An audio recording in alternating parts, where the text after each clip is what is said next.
Assalamualaikum students, how are you all? I hope you are fine. Today we start our new unit number 9, heat and energy. Open your book, page number 84-85.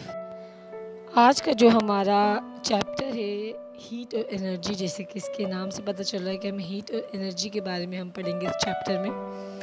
As you all know that energy is the ability to work. काम करने के लिए हमें हमेशा energy की ज़रूरत होती है और विदाउट एनर्जी हम कोई काम नहीं कर सकते हैं। जैसा कि हम सब जानते हैं मैटर जो है वो टिनी पार्टिकल से मिलकर बनता है, चाहे वो एटम्स हों, आयंस हों या मॉलिक्यूल्स हों। वो डिपेंड करता है कि how is the substance. Matter के ये पार्टिकल्स जो है वो कंटिन्यूसली मूव करते हैं।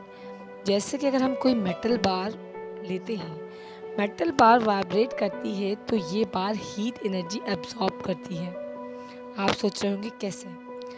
जब मेटल बार वाइब्रेट करती है तो टेम्परेचर बढ़ता है और पार्टिकल फास्टर जो है वो वाइब्रेट करने लगते हैं और ज़्यादा एनर्जी गेन करते हैं। साइंटिस्ट का कहना है कि जब टेम्परेचर बढ़ता है तो पार्टिकल्स की इंटरनल एनर्जी भी बढ़ती है। जैसे ही बार कूल हो जाती है, इंटरनल एनर्जी जो है वो डिक्रीज हो जाती है। हीट क्या है?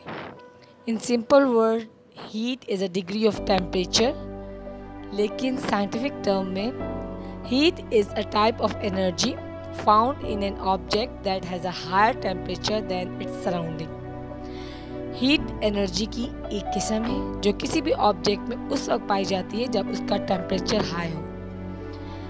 जैसे कि हम सबको पता है, जब हम किसी ऑब्जेक्ट को हीट करते हैं तो एनर्जी मॉलिक्यूल्स जो है वो एनर्जी गेन करते हैं और फास्टर मूव करते हैं। फिर इनमें वाइब्रेशन होती है और ये पार्टिकल फास्ट मूव करते हुए एक दूसरे को पुश करते हैं। ये मूवमेंट चलती रहती है और हीट ऑब्जेक्ट की एक जगह से दूसरी जगह मुंतकिल हो जाती है। कंडक्टर्स एंड इंसुलेटर्स, मटेरियल्स जिनमें से हीट इजीली पास हो जाए गुड कंडक्टर कहलाते हैं, जैसे कि आयरन, स्टील और कॉपर है।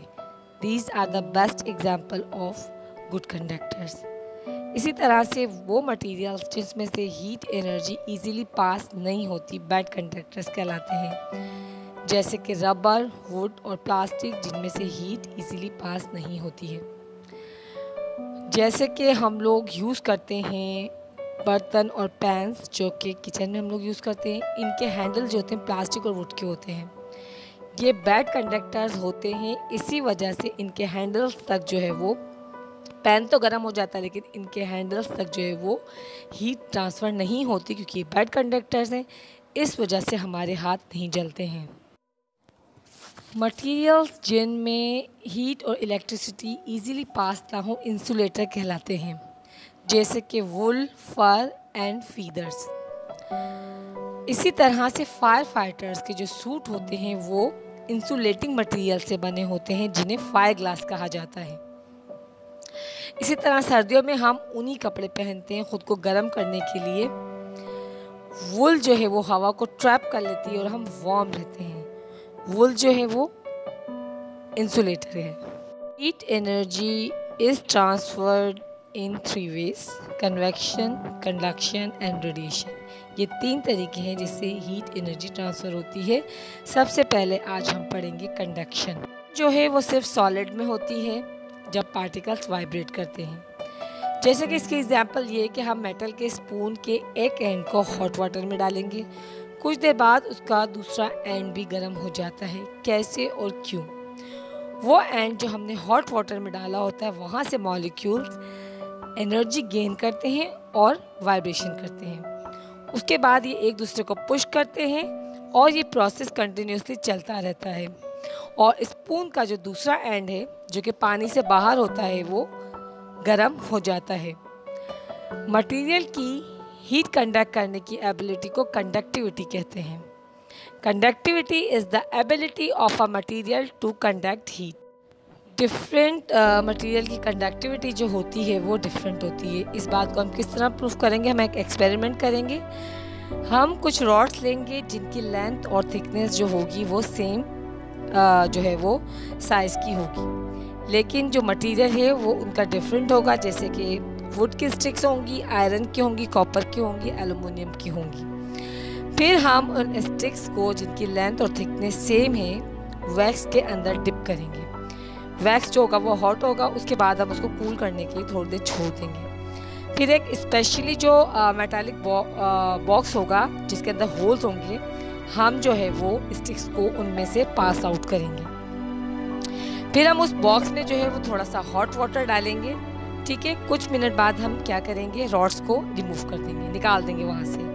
अब हम क्या नोट करेंगे, हम ये ऑब्जर्व करेंगे कि वैक्स जो है वो मेल्ट हो गई है और जहाँ जहाँ रॉड लगी हुई थी वहाँ पे डिफरेंट तरह का डिस्टेंस है। होल जो है वो उनका डिफरेंट है, क्योंकि हमारे पास स्टिक डिफरेंट थी इसीलिए उनकी जो कंडक्टिविटी थी वो भी हमारे पास डिफरेंट आई है। वाटर जो है वो बेड कंडक्टर है हीट का। इसको हम किस तरह से प्रूव करेंगे, छोटा सा एक्सपेरिमेंट करेंगे। हम एक आइस का छोटा सा क्यूब लेंगे, ठीक है।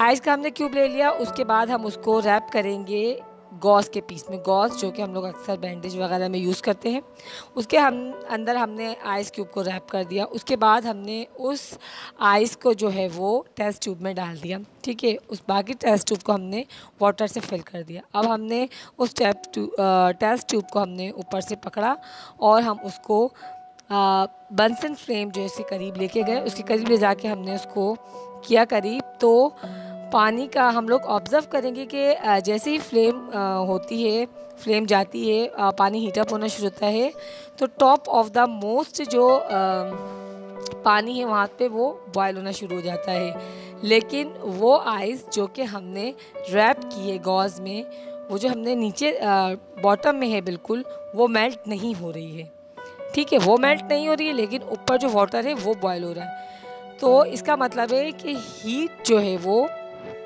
पहुंच तो रही है लेकिन बर्फ़ मेल्ट नहीं हो रही है। तो वाटर जो है वो बैड कंडक्टर है हीट के लिए।